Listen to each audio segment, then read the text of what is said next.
Good evening mga ka-Rains Vlog, kasama po natin dito si Pems Calvin Santos, ang Duty OD ng Imus Component City Police Station. Kasama niya po si PSSG Elian Cambia ng POP1. Nandito rin po ang JSSI Kingfisher Imus Chapter, Central Chapter, Madagasang Chapter at Alapan Chapter. Ayan po, nagkakaroon po ng briefing para sa deployment namin. Before kami mag-start, nag-pray muna kami. Again, guidance kay Lord.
Good evening mga ka-Rains Vlog, nandito naman po tayo sa checkpoint natin, Comelec Gunban on September 12 po ngayon.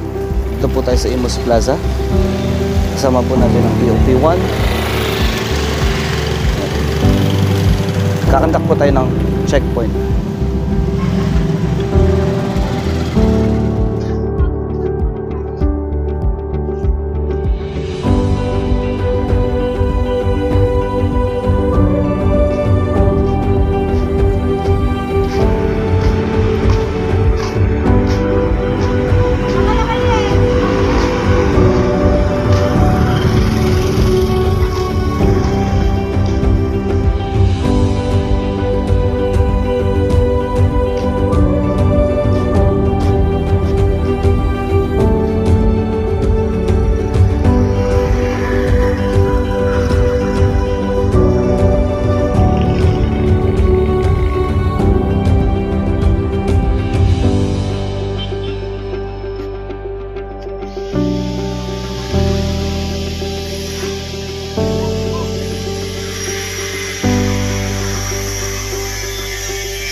Mga ka-Rains Vlog, nagkakandak na naman po tayo ng checkpoint dito sa may Terono Street.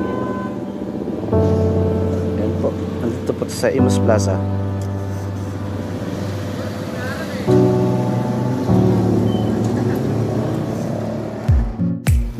Alinsunod sa batas ng Comelec na ipinapatupad ang Comelec Gunban para sa darating na halalan ng barangay at SK Election 2023.